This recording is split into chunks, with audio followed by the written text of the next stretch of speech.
Hello दोस्तों, आज हम क्लास 8 का इतिहास का चैप्टर नंबर 2 पढ़ने जा रहा है जो एनसीईआरटी का है। ठीक है।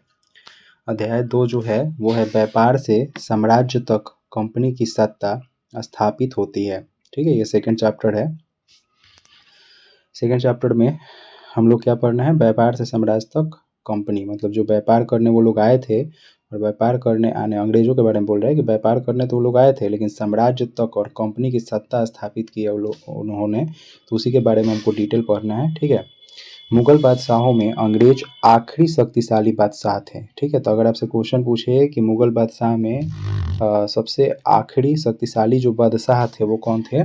ठीक है, मुगल बादशाहों में। ठीक है, तो वो कौन थे? औरंगजेब थे। कौन थे? औरंगजेब। और इस बार क्वेश्चन भी पूछा हुआ था 2025 में ये कि औरंगजेब की मृत्यु कब हुई थी। ठीक है, तो आगे हम लोग को पढ़ने को मिलेगा। उन्होंने वर्तमान भारत के नए बहुत बड़े हिस्से पर नियंत्रण स्थापित कर लिया था। उन्होंने वर्तमान भारत के नए बहुत बड़े हिस्से पे औरंगजेब जो थे उन्होंने क्या किया था? अपना नियंत्रण स्थापित कर लिया था 1707 में। ये ध्यान रखना बहुत इंपॉर्टेंट है। 1707 में उनकी मृत्यु के बाद, ठीक है, तो 1707 में औरंगजेब की मृत्यु हुई। अगर आपसे क्वेश्चन पूछे कि औरंगजेब की मृत्यु कब हुई, तो 1707 ईस्वी में हुई। ठीक है, तो 1707 में औरंगजेब की मृत्यु के बाद बहुत सारे मुगल सूबेदार और बड़े बड़े जमींदार अपनी अपनी दिखाने लगे थे। उन्होंने अपनी क्षेत्रीय रियासतों कायम कर ली थी। ठीक है, तो ध्यान रखना कि सबसे अगर शक्तिशाली बादशाह जो थे मुगल बादशाह में, वो कौन थे? लास्ट औरंगजेब थे। औरंगजेब की मृत्यु कब हुई? 1707 में। तो इस 2 पॉइंट से हमको बस यही 2 पॉइंट इसमें मिला। अब आगे हम पढ़ेंगे कंपनी का आगमन। 18वीं सदी के उत्तरार्ध, मतलब 18वीं सदी के बाद तक राजनीतिक क्षितिज पर अंग्रेजों के रूप में एक नई ताकत उभरने लगी थी। अंग्रेज पहले पहल एक छोटी सी व्यापारिक कंपनी के रूप में भारत आए थे। वो जब आए थे स्टार्ट में अंग्रेज, तो किस लिए आए थे? व्यापार करने के उद्देश्य से आए थे। बाद में विशाल साम्राज्य के स्वामी बन बैठे और बाद में धीरे धीरे क्या हुआ? वो विशाल पूरे साम्राज्य के, मतलब पूरे भारत के वो स्वामी बन बैठे। कैप्टन हडसन द्वारा, ये भी क्वेश्चन पूछता है कि कैप्टन हडसन द्वारा बहादुर जफर और उनकी बेटी की गिरफ्तारी की गई। तो ध्यान रखिएगा, जो बहादुर जफर और उनकी बेटी का गिरफ्तारी किसके द्वारा किया गया था? तो कैप्टन हडसन के द्वारा। ठीक है, तो कैप्टन हडसन द्वारा बहादुर जफर और उनकी बेटी को गिरफ्तारी की गई और 1857 में ब्रिटिश शासन के विरुद्ध भारी विद्रोह शुरू हुआ। तो 1857 की क्रांति जो हुई थी उसमें ब्रिटिश शासन के विरुद्ध बहुत ज़्यादा क्या हुआ था? विद्रोह शुरू हुआ था। तो विद्रोहियों ने मुगल बादशाह बहादुर शाह जफर को ही अपना नेता मान लिया था। तो जो भी विद्रोही लोग थे, ठीक है, 1857 के, उस समय अपना नेता किसको मान लिया था? बहादुर शाह जफर को। किसको मान लिया था? बहादुर शाह जफर को मान लिया था। ठीक है, तो कंपनी आया तो उसमें आपको पता है कि धीरे धीरे वो आया था व्यापार करने के लिए, लेकिन धीरे धीरे क्या हुआ? भारत में ही राज्य करने लगा। 1857 में उनके विरुद्ध मतलब बहुत ज़्यादा विद्रोह भी हुआ और उस विद्रोह जो भी विद्रोह कर रहे थे वो अपने नेता किसको माने थे? मुगल बादशाह बहादुर शाह जफर को। किसको माने थे? बहादुर शाह जफर को। अब आते हैं वाणिज्यिक के रूप में।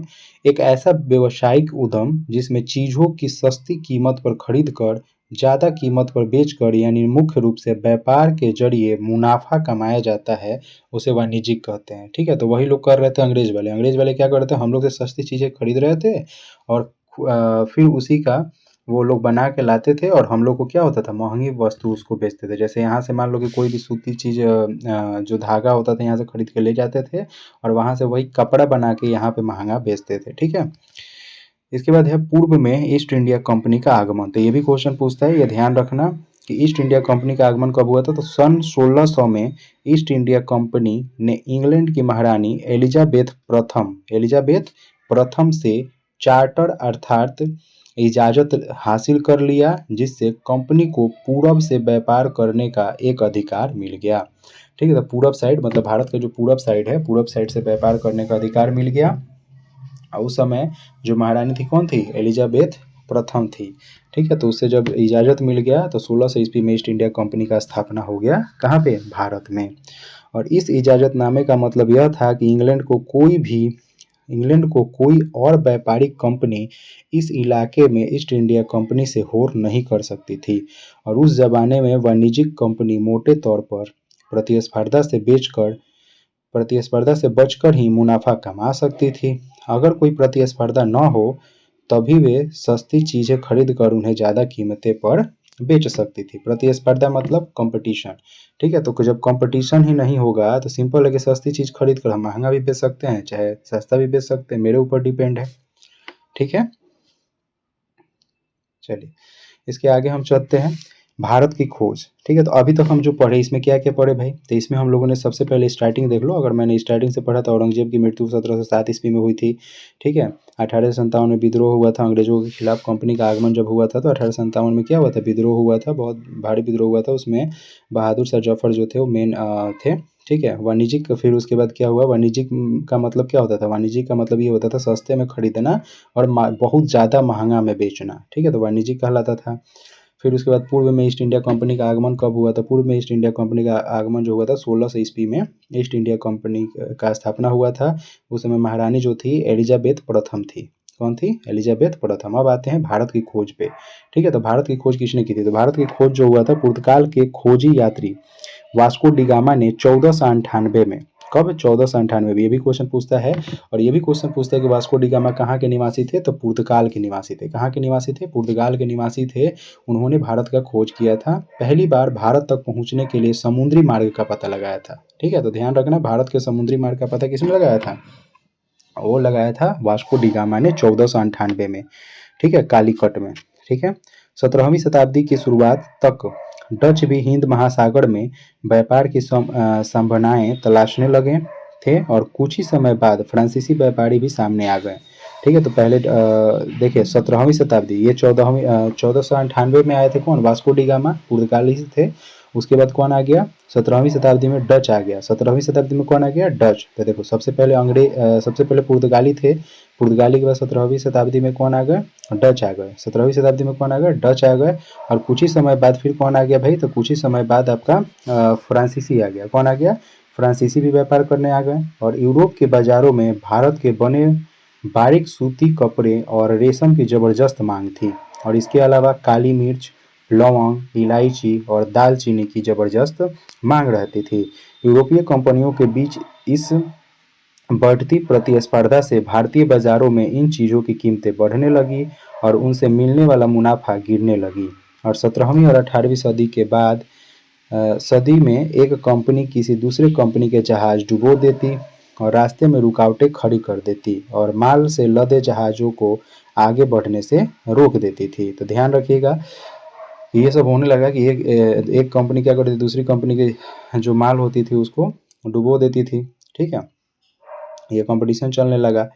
ईस्ट इंडिया कंपनी बंगाल में व्यापार शुरू करती है। ठीक है, तो पहली इंग्लिश फैक्ट्री 1651 में, ये भी क्वेश्चन पूछता है कि पहली जो इंग्लिश फैक्ट्री थी 1651 में हुगली नदी के किनारे शुरू हुई और कंपनी के व्यापारी यहाँ से अपना काम चलाते थे। और इन व्यापारियों को उस जमाने में फैक्टर कहा जाता था। क्या कहा जाता था, फैक्टर कहा जाता था। और इस फैक्ट्री में, उस ज़माने में व्यापारियों को फैक्टर कहा जाता था। और इस फैक्ट्री में वेयर हाउस था। इस फैक्ट्री में क्या होता था, वेयर हाउस होता था, जहाँ पे निर्मित होने वाली चीज़ों को जमा किया जाता था। जितने भी सामान निर्मित होते थे मतलब बनते थे उसको क्या किया जाता था, जमा किया जाता था। जमा किया जाता था। उसके बाद कंपनी ने इस आबादी के चारों तरफ एक किला बनाना शुरू कर दिया था। और 2 साल बाद उसने मुगल अफसरों को रिश्वत रिश्वत 3 गांवों की जमींदारी भी खरीद ली। ठीक है, मतलब मुगल अफसरों जो अफसर थे उनको रिश्वत देके 3 गांवों की जमींदारी भी खरीद ली। और इनमें से एक गांव कालीकट्टा था जो बाद में कलकत्ता बना और अब इसे कोलकाता कहा जाता है। ठीक है, फरमान क्या था, एक शाही आदेश होता था। फरमान क्या होता था, उस समय जो फरमान होता था वो होता था एक शाही आदेश। जो भी शाही होते थे, राजा होते थे, उनका आदेश होता था। औरंगजेब के फरमान से केवल कंपनी को ही शुल्क जो था मुक्त व्यापार का अधिकार मिला था। जो कंपनी होते थे उसी को क्या किया जाता था, मुक्त व्यापार करने का अधिकार था। मुक्त व्यापार करने का अधिकार था। ठीक है। तो इसमें जो हमारा मेन पॉइंट क्या था, मेन पॉइंट ये था कि पहली इंग्लिश फैक्ट्री 1651 में हुगली नदी के किनारे शुरू की गई थी कोलकाता में। ठीक है। अब व्यापारों से युद्धों तक देखो, तो 18वीं सदी की शुरुआत में कंपनी और बंगाल के नवाबों का टकराव काफ़ी बढ़ गया था और ऐसे में बंगाल के नवाब अपनी ताकत दिखाने लगे थे।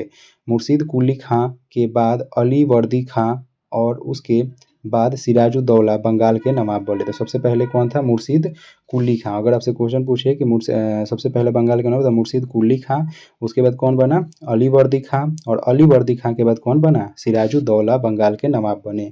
और ये सभी शक्तिशाली शासक थे और उन्होंने कंपनी को रियायतें देने से मना कर दिया। उन्होंने बोला कि भाई हम कंपनी को क्यों रियायतें दें, ठीक है, छूट क्यों दें। व्यापार का अधिकार देने के बदले कंपनी से नाराजगी मांगे, किलेबंदी को बढ़ाने से रोका और सिक्के ढालने का अधिकार नहीं दिया। और ये टकराव दिनों दिन गंभीर होते गए और अंततः इन टकरावों की परिणति प्लासी के प्रसिद्ध युद्ध के रूप में हो गई।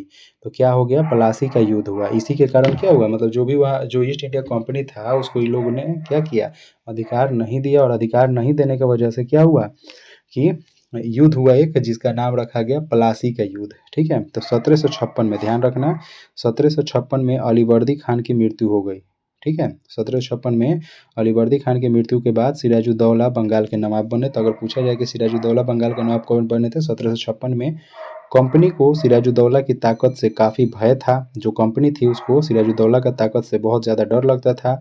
सिराजुद्दौला की जगह कंपनी एक ऐसा कठपुतली नवाब चाहती थी जो उसे व्यापारिक रियायतें और अन्य सुविधाएं जो है आसानी से देने में आनाकानी न करे। और कंपनी ने बंगाल के नवाब सिराजुद्दौला के प्रतिद्वंद्वियों में से किसी एक को नवाब बना दिया और जवाब में सिराजुद्दौला हुक्म दिया कि कंपनी उनके राज्य में के राजनीतिक मामलों में टांग अड़ाना बंद कर दे, किलेबंदी रोके और बकायदे राजस्व चुकाए। और दोनों के बीच मतभेद के कारण 1757 ईस्वी में, कब? 1757 में रॉबर्ट क्लाइव और सिराजुद्दौला के बीच प्लासी का युद्ध हुआ। तो अगर आपसे क्वेश्चन पूछे कि प्लासी का युद्ध कब हुआ था, तो 1757 ईस्वी में हुआ था। किसके किसके बीच में हुआ था? तो रॉबर्ट क्लाइव, या अंग्रेज इसको बोल सकते हैं, कभी कभी रॉबर्ट क्लाइव लिखता है, कभी कभी अंग्रेज लिख देता है। ठीक है। तो रॉबर्ट क्लाइव और सिराजुद्दौला के बीच प्लासी का युद्ध हुआ, जिसमें सिराजुद्दौला की हार हो गई। हार का एक बड़ा कारण क्या था पता है? उनके सेनापतियों में से एक सेनापति मीर जाफर, कौन? मीर जाफर जो था वो कारगुजरिया भी था। कारगुजरिया कहने का मतलब कि उसमें जाके मिल गया, रॉबर्ट क्लाइव में जाके मिल गया एक जो सेनापति था मीर जाफर। उसी की वजह से सिराजुद्दौला को क्या हुआ? हार का सामना करना पड़ा। ठीक है। तो 1757 में प्लासी का युद्ध हुआ था रॉबर्ट क्लाइव और सिराजुद्दौला के बीच में, रॉबर्ट क्लाइव और सिराजुद्दौला के बीच में। ठीक है। और इसमें सिराजुद्दौला हार जाते हैं, रॉबर्ट क्लाइव की जीत हो जाती है। और इसका मेन कारण क्या था कि उसका सिराजुद्दौला का जो एक सेनापति था मीर जाफर, उसी के वजह से। ठीक है। प्लासी की जंग इसलिए महत्वपूर्ण मानी जाती है क्योंकि भारत में यह कंपनी की पहली बड़ी जीत थी। जो कंपनी थी ईस्ट इंडिया कंपनी, उसकी पहली जीत थी, तब वहाँ से उन लोग का मनोबल बढ़ गया। ठीक है। उसके बाद 1764 में बक्सर का युद्ध हुआ। तो ये भी क्वेश्चन पूछता है कि बक्सर का युद्ध कब हुआ, तो 1764 ईस्वी में। ध्यान रखिएगा, बक्सर का युद्ध कब हुआ? 1764 में। बंगाल के नवाब मीर जाफर को बनाया गया। जो बंगाल के नवाब थे अब कौन बन गया? मीर जाफर को बनाया गया। सिराजुद्दौला तो हार गया। जब मीर जाफर ने कंपनी का विरोध किया तो कंपनी ने उसे हटाकर मीर कासिम को नवाब बना दिया। ध्यान रखना, क्या हुआ कि बंगाल के नवाब पहले मीर जाफर थे और मीर जाफर ने फिर कंपनी का जब विरोध किया, कुछ दिक्कत हुआ तो फिर वो विरोध किया, तो उसको हटाकर किसको बना दिया? मीर कासिम को बना दिया। किसको बना दिया भाई नवाब? मीर कासिम को बना दिया। जब मीर कासिम परेशान करने लगे तो 1764 में बक्सर का युद्ध में उसको भी हारना पड़ा। फिर मीर जाफर को नवाब बनाया गया। अब फिर किसको बनाया गया? मीर जाफर को। फिर से मीर जाफर को बनाया गया नवाब। लेकिन जब मीर जाफर की मृत्यु के बाद रॉबर्ट क्लाइव ने ऐलान किया कि अब हम खुद ही नवाब बनना चाहते हैं। ठीक है। तो ध्यान रखिएगा, जब मीर जाफर की मृत्यु, सबसे पहले कौन था भाई? सिराजुद्दौला था। सिराजुद्दौला जब हारा तो मीर जाफर बना। मीर जाफर को हटा के फिर मीर कासिम को बनाया गया। फिर मीर कासिम जब इधर उधर करने लगा तो 1764 में एक युद्ध हुआ। ठीक है। और 1764 में बक्सर का युद्ध होकर उसमें मीर कासिम को वो रॉबर्ट क्लाइव ने हरा दिया। फिर से मीर जाफ़र बन गया नवाब, और मीर जाफ़र जब डेथ कर गया तो लास्ट में कौन बना? अब उन्होंने बोला, रॉबर्ट क्लाइव ने बोला कि अब हम लोग खुद ही नवाब बनेंगे। आखिरकार 1765 में मुगल सम्राट ने कंपनी को ही बंगाल प्रांत के दीवान नियुक्त कर दिया, और दीवानी मिलने के कारण कंपनी को बंगाल के विशाल राजस्व संसाधनों पर नियंत्रण जो है मिल गया था। ठीक है, तो कंपनी के अफसर नवाब बन बैठे, जो कंपनी के अफसर थे वही क्या हो गया, नवाब बन बैठे। ठीक, कंपनी के पास अब सत्ता और ताकत थी। कंपनी का हर कर्मचारी नवाबों की तरह जीने के ख्वाब देखने लगा था। प्लासी के युद्ध के बाद कंपनी को निजी तोहफे के तौर पर जमीन और बहुत सारा पैसा मिला। खुद रॉबर्ट क्लाइव ने ही भारत से बेमिसाल दौलत जमा कर ली। ठीक है, जो रॉबर्ट क्लाइव था, जो अंग्रेज था, वो खुद क्या किया, बेमिसाल दौलत जमा कर लिया। 1743 ईस्वी में जब वह 1743 ईस्वी में जब वह इंग्लैंड से मद्रास, मतलब अब चेन्नई आया था, तो उसकी उम्र 18 साल थी। जब 1743 में जब वो इंग्लैंड से कहाँ आया था, मद्रास आया था, तो उसमें उम्र 18 साल थी। और 1767 में जब वह 2 बार गवर्नर बनने के बाद हमेशा के लिए भारत से रवाना हुआ, तो यहाँ उसकी दौलत 4 इकाई दहाई सैकड़ा हजार 10,000 लाख, ठीक है, यानी 4,11,000 2 पौंड के बराबर थी। अब सोचिए, जब वो आया था तो खाली हाथ आया था, लेकिन जब गया यहाँ से तो 4,11,002 पौंड के बराबर थी। और 1772 में, 1767 में ध्यान रखना कि वो 2 बार गवर्नर बनने के बाद क्या हो गया, हमेशा के लिए भारत छोड़ के चला गया, रॉबर्ट क्लाइव। ठीक है, 1767 में। अगर इंग्लैंड से मद्रास में सबसे पहले रॉबर्ट क्लाइव कब आया था, 1743 में, 18 वर्ष की उम्र में। ठीक है, 1772 में 1772 में ब्रिटिश संसद में उसे खुद भ्रष्टाचार के आरोपों पर अपनी सफाई देनी पड़ी, और सरकार को उसकी अकूत संपत्ति के स्रोत संदेहास्पद लग रहे थे, और उसे भ्रष्टाचार आरोपों से बरी तो कर दिया गया, लेकिन 1774 में उसने आत्महत्या कर ली। ध्यान रखिएगा, जो रॉबर्ट क्लाइव था 1774 में आत्महत्या कर लिया। ठीक है, उसे मतलब वहीं पे ब्रिटिश इंग्लैंड में ही क्या हुआ कि वहाँ पे उस पर भ्रष्टाचार का आरोप लगा, और भ्रष्टाचार का आरोप में तो ये बरी हो गया, बाद में सिद्ध नहीं कर पाया लोग। ठीक है, तो ये बरी हो गया, लेकिन 1774 में उन्होंने आत्महत्या कर ली, रॉबर्ट क्लाइव ने। ठीक है, इसके बाद देखिए कंपनी का फैलता शासन। बक्सर की लड़ाई के बाद कंपनी ने भारतीय रियासतों में रेजिडेंट तैनात कर दिए। ये कंपनी के राजनीतिक या व्यवसायिक प्रतिनिधि होते थे। ठीक है, जो रेजिडेंट होते थे कौन होते थे, तो ये भी क्वेश्चन पूछता है कि भारतीय रियासतों में रेजिडेंट कौन होते थे, तो ये कंपनी के राजनीतिक या व्यवसायिक प्रतिनिधि होते थे। तो ध्यान रखना, राजनीतिक या व्यवसायिक प्रतिनिधि होते थे रेजिडेंट। उनका काम कंपनी के हितों की रक्षा करना और उन्हें आगे बढ़ाना था। इसके बाद सहायक संधि। जो रियासत इस बंदोबस्त को मान लेती थी, उसे अपने स्वतंत्र सेनाएं रखने का अधिकार नहीं रहता था, और उसे कंपनी की तरफ से सुरक्षा मिलती थी, और सहायक सेना के रख रखाव के लिए वह कंपनी को पैसा देती थी। ध्यान रखिएगा, सहायक संधि हो जाता था, मतलब जो मान जाता था उसको सहायक संधि के द्वारा उसको अपना लिया जाता था और उसका सुरक्षा दिया जाता, जो नहीं मानता था उससे युद्ध होता था। अब आते हैं थोड़ा टीपू सुल्तान के बारे में पढ़ते हैं। ठीक है, देखिए, सबसे पहले 1757 में प्लासी युद्ध हुआ, 1764 में बक्सर का युद्ध हुआ, जो किसके किसी बीच में, रॉबर्ट क्लाइव और मीर कासिम के बीच में हुआ था। और वही रॉबर्ट क्लाइव और सिराजुद्दौला के बीच में क्या लड़ाई हुआ था, तो वो हुआ था प्लासी का युद्ध हुआ था। ठीक है, अब हम आते हैं टीपू सुल्तान के बारे में पढ़ते हैं। शेर ए मैसूर इनको बोला जाता था। टीपू सुल्तान को क्या बोला जाता था, शेर ए मैसूर। ध्यान रखना, नाम इनका याद रखना, शेर ए मैसूर भी बोला जाता था इनको। शेर ए मैसूर हैदर अली, ठीक है, इनको हैदर अली भी बोला जाता था। ठीक है, हैदर अली इनका नाम था। टीपू सुल्तान का नाम क्या था, हैदर अली। तो शेर ए मैसूर हैदर अली, शासनकाल इनका कब से कब तक था, तो 1782 से 1799 तक इनका शासनकाल था। ध्यान रखना, ठीक है। तो शेर ए मैसूर हैदर अली शासनकाल 1782 1799, और उनके विख्यात पुत्र टीपू सुल्तान शासनकाल 1782-1799 जैसे शक्तिशाली शासकों के नेतृत्व में मैसूर काफी ताकतवर हो गया था। अच्छा सॉरी, हैदर अली के बेटे थे टीपू सुल्तान। ध्यान रखना, शेर ए मैसूर जो थे वो टीपू सुल्तान को भी बोला जाता था और हैदर अली को भी बोला जाता था। ठीक है, तो हैदर अली के बेटे थे टीपू सुल्तान। उनका जो शासनकाल था टीपू सुल्तान का 1782 से 1799 तक था। जैसे शक्तिशाली शासकों के नेतृत्व में मैसूर जो था वो क्या था, जो मैसूर शहर था वो काफ़ी ताकतवर हो चुका था और मालाबार तट पर होने वाला व्यापार मैसूर रियासत के नियंत्रण में था। तो जो मालाबार एक तट था, उस मालाबार तट पे जो भी व्यापार होता था वो किसके रियासत में था, किसके नियंत्रण में था, तो मैसूर रियासत के नियंत्रण में था। उस समय मैसूर रियासत के हेड कौन थे, टीपू सुल्तान थे। ठीक है, तो जहाँ से कंपनी काली मिर्च और इलायची खरीदती थी। 1785 में टीपू सुल्तान ने अपनी रियासत में पड़ने वाले बंदरगाहों से चंदन की लकड़ी, काली मिर्च, इलायची का निर्यात रोक दिया। तो क्या हुआ कि जो अपने बंदरगाह में जो उनका पड़ता था, उनकी रियासत में, मैसूर रियासत में जो भी बंदरगाह पड़ता था, कौन बंदरगाह था, मालाबार तट से मतलब जो भी जाता था उस पर रोक लगा दिया। कौन, चंदन की लकड़ी पे, काली मिर्च पे और इलायची के निर्यात पे क्या कर दिया, रोक लगा दिया।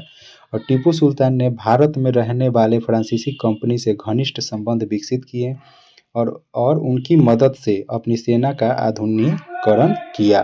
कहने का मतलब कि जो टीपू सुल्तान थे वो फ्रांसीसी जो कंपनी थी, फ्रांसीसी से उन्होंने क्या किया, अच्छा मित्रता बनाया और जो अपना सेना था उसको आधुनिकीकरण किया। क्योंकि पहले जो उनकी सेना थी तो पहले भारत में क्या था, कुछ नहीं था, तो इन लोगों को ज़्यादा कुछ सीखने को नहीं मिला था। लेकिन फ्रांस के सेना जो थे वो बहुत मतलब टेक्निकल, बहुत तेज थे। ठीक है, भारतीय सेना केवल मजबूत थी लेकिन उसके पास लड़ने का, कोई भी लड़ाई लड़ने का ये नहीं था। ठीक है, तो इसलिए इन्होंने आधुनिकीकरण किया। उससे फ्रांस के जो भी मतलब वहाँ के जो सैनिक थे वो यहाँ पे आए और इसको ट्रेनिंग दिए, मतलब टीपू सुल्तान के सेना के जो भी थे उसको ट्रेनिंग दिए।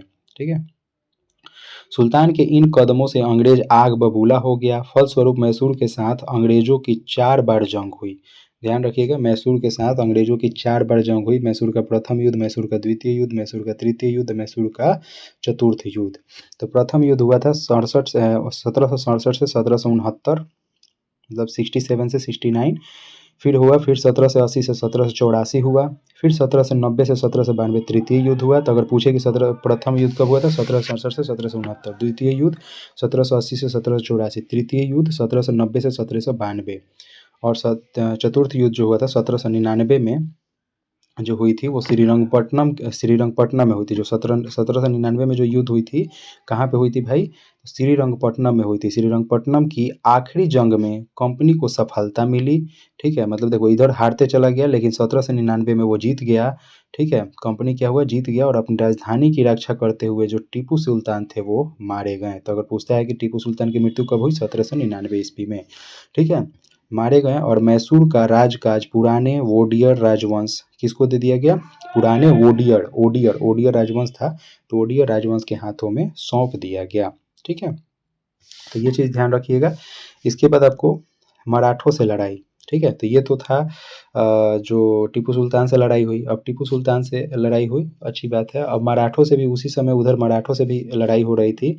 तो मराठों से क्या लड़ाई हो रही थी, तो ध्यान रखिएगा। 1761 में पानीपत की तीसरी लड़ाई में हार के बाद, ठीक है, पानीपत की तीसरी लड़ाई हुई थी 1761 में।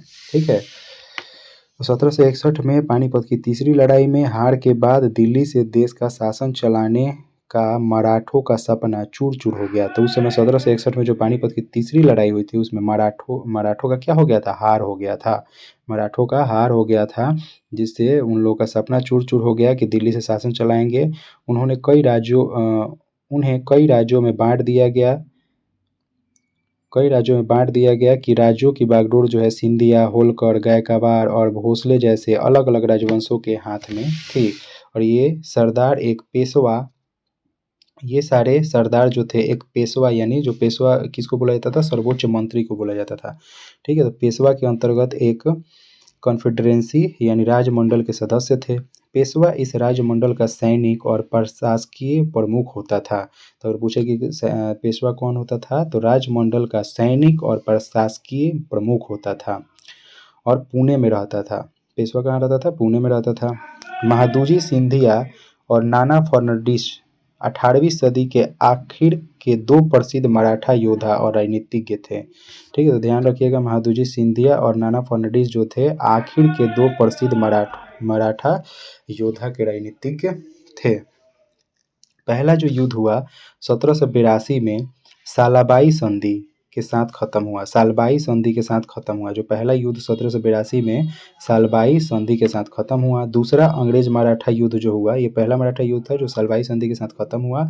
दूसरा अंग्रेज मराठा युद्ध जो हुआ 1803 से 1805 कई मोर्चों पर लड़ा गया। नतीजा यह हुआ कि उड़ीसा, आगरा, दिल्ली कई भूभाग अंग्रेजों के कब्जे में आ गए। और तीसरा युद्ध जो हुआ, तीसरा मराठा अंग्रेज मराठा युद्ध जो हुआ, आंग्ल मराठा युद्ध बोलिए या अंग्रेज मराठा युद्ध बोलिए, 1817 से 1819 में अंग्रेजों ने मराठों की ताकत को पूरी तरह कुचल दिया। तो ध्यान रखिएगा, तीसरा युद्ध में अंग्रेज ने मराठों की ताकत को पूरी तरीक़ा से कुचल दिया। तो इसमें जितना लड़ाई है ध्यान रखिएगा, एक एक लड़ाई को आप अच्छे से याद कर लीजिएगा, ठीक है।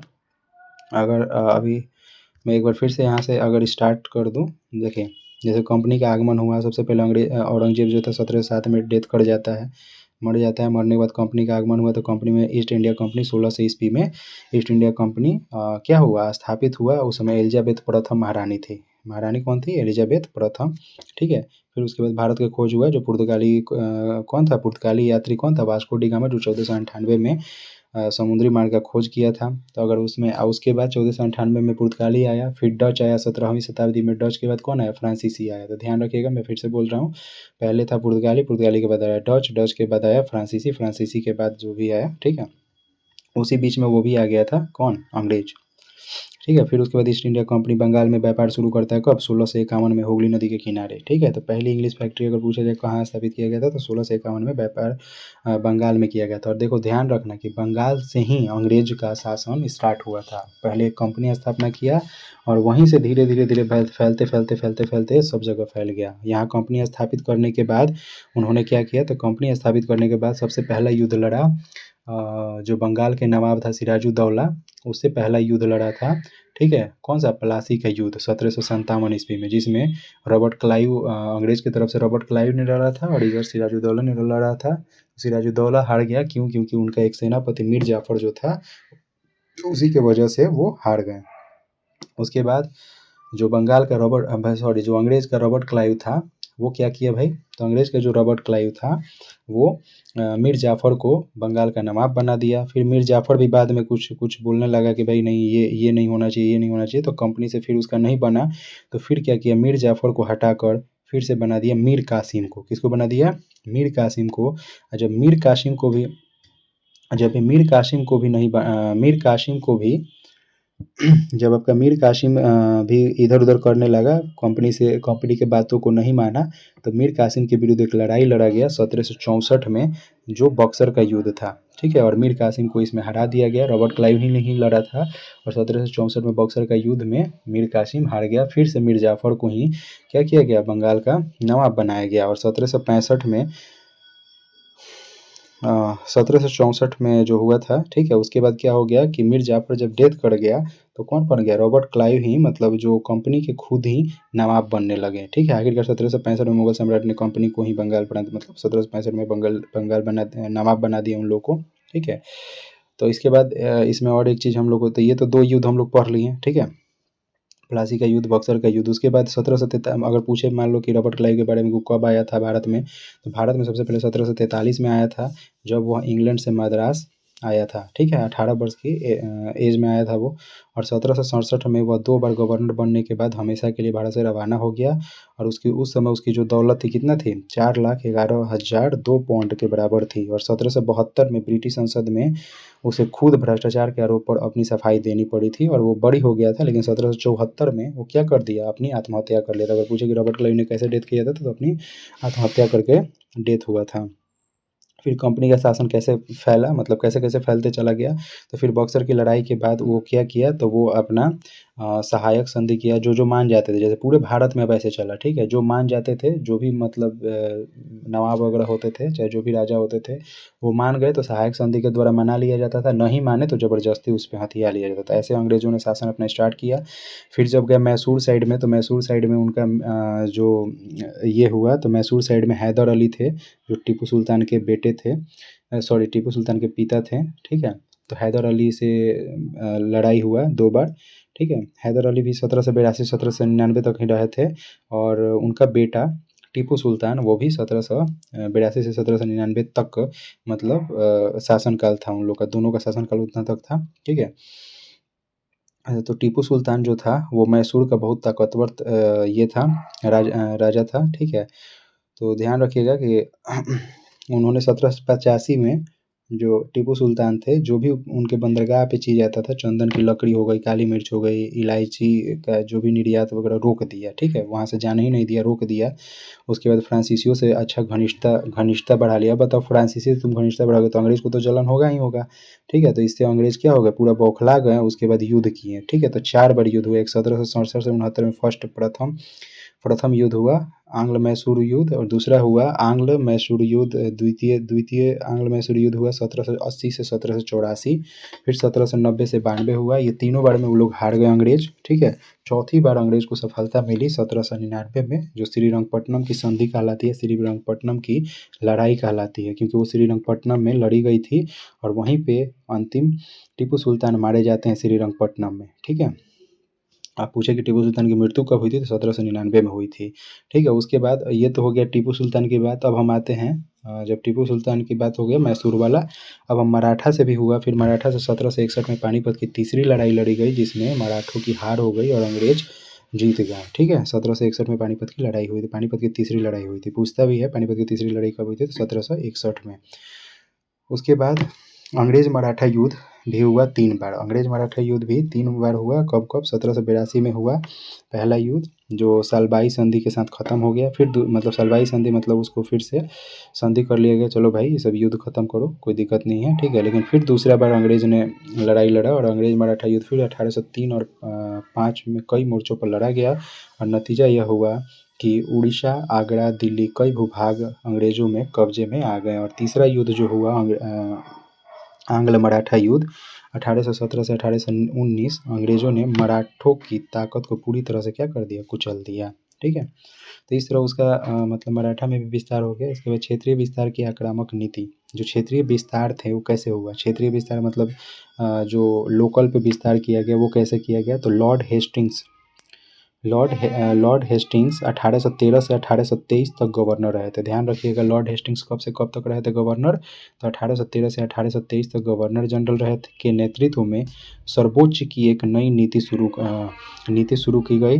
कंपनी का दावा था कि उसकी सत्ता सर्वोच्च है, इसलिए वह भारतीय राज्यों से ऊपर है। 1838 से 42 के बीच अफगानिस्तान के साथ लंबी लड़ाई लड़ी और अप्रत्यक्ष कंपनी शासन स्थापित कर लिया। और 1843 में सिंध भी कब्जे में आ गया। तो 1843 में ध्यान रखिएगा, जो अंग्रेज थे वो सिंध पर भी कब्जा कर लिए। और इसके बाद पंजाब की बारी थी।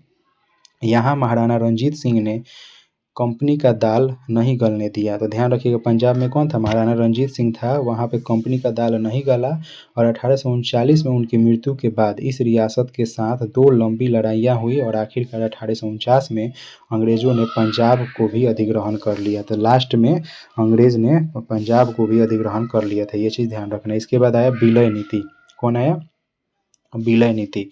तो ये पूछता है बहुत बार क्वेश्चन पूछा है विलय नीति से क्वेश्चन। ठीक है, कि विलय नीति किसने लाया था, तो लॉर्ड डलहौजी ने एक नई नीति अपनाई थी, जिसे विलय का नीति नाम दिया गया। ठीक है, तो लॉर्ड डलहौजी ने यह अपनाया था। यह सिद्धांत इस तर्क पर आधारित थी कि अगर किसी शासक की मृत्यु हो जाती है तो उसका कोई पुरुष वारिस नहीं है, तो उनकी रियासत हड़प कर ली जाएगी, यानी कंपनी के भूभाग का हिस्सा बन जाएगा। मतलब कहने का मतलब, अगर किसी का मान लो कोई राजा है, अगर वो डेथ कर जाता है और उसका कोई पुरुष वारिस नहीं है, तो उसको क्या कर लिया जाएगा, हड़प लिया जाएगा। और इस सिद्धांत के आधार पे एक के बाद एक रियासतें को क्या किया गया, एक के बाद एक रियासतें पर कब्जा कर लिया गया। तो विलय नीति के द्वारा देखो, सबसे पहली जो थी 1848 में, इससे क्वेश्चन इस बार बना था कि 1848 में विलय नीति के द्वारा 1848 में किस राज्य को शामिल किया गया, तो सतारा पे कब्जा किया गया। किस पे किया गया, सतारा पे। हो सकता है अब इससे भी क्वेश्चन आ जाए कि 1850 में किसको किया गया, तो संबलपुर को किया गया। 1852 में किसको किया गया, तो उदयपुर पर कब्जा किया गया। 1853 में किस पे कब्जा किया गया, तो नागपुर पे कब्जा किया गया। और झांसी पर कब्जा कब किया गया था, 1854 में। तो ये डेट याद रखना भाई, पूछता है क्वेश्चन। जैसे इस बार पूछा था 1848 में किस रियासत को कब्जा में लिया गया था विलय नीति के द्वारा, तो सतारा को लिया गया था। ठीक है, ये क्वेश्चन पूछा हुआ है 2025 में। ठीक है, चलिए आगे हम लोग चलते हैं। तो ये विलय नीति किसने लाया था भाई? लॉर्ड डलहौजी ने। किसने लाया था? लॉर्ड डलहौजी। नए शासन की स्थापना। ब्रिटिश इलाके मोटे तौर प्रशासकीय इकाइयों में बटे हुए थे जिन्हें प्रेसिडेंसी कहा जाता था। उस समय 3 प्रेसिडेंसी होता था, बंगाल, मद्रास और बम्बई। तो मोटे तौर पे ये क्या हुए थे? प्रशासकीय इकाई में बटे हुए थे। और कितने प्रेसिडेंसी में बटे हुए थे? जिन्हें प्रेसिडेंसी कहा जाता था, और 3 प्रेसिडेंसी में बटा हुआ था। एक था बंगाल, दूसरा था मद्रास और तीसरा क्या था? बम्बई। ठीक है, और तीनों प्रेसिडेंसी याद रखिएगा कि प्रशासकीय इकाई में जो प्रेसिडेंसी बटा हुआ था वो कितने बटे हुए थे? 3, बंगाल, मद्रास और बम्बई। न्याय व्यवस्था। 1772 में एक नई न्याय व्यवस्था स्थापित की गई और इस व्यवस्था में प्रावधान किया गया कि हर जिले में 2 अदालत होगी, एक फौजदारी अदालत और एक दीवानी अदालत। ध्यान रखिएगा, 1772 में एक नई न्यायालय की व्यवस्था की शुरू की गई। ठीक है, और उस व्यवस्था में ये किया गया कि हर जिला, जितना भी जिला है उस जिले में 2 अदालत होगा, एक फौजदारी अदालत होगा और एक दीवानी अदालत होगा। ठीक है, अब इसके बाद आया 1773 में, इसके बाद आया आपका 1773 में रेगुलेटिंग एक्ट। ठीक है, 1773 के रेगुलेटिंग एक्ट के तहत तहत एक नए सर्वोच्च न्यायालय की स्थापना की गई। ठीक है, तो ध्यान रखिएगा, पूछता है कि सर्वोच्च न्यायालय की स्थापना किसके तहत की गई थी? तो 1773 के रेगुलेटिंग एक्ट के तहत की गई थी। अगर पूछ दे कि रेगुलेटिंग एक्ट कब पारित हुआ? तो 1773 में। उसके बाद आइए कंपनी की फौज।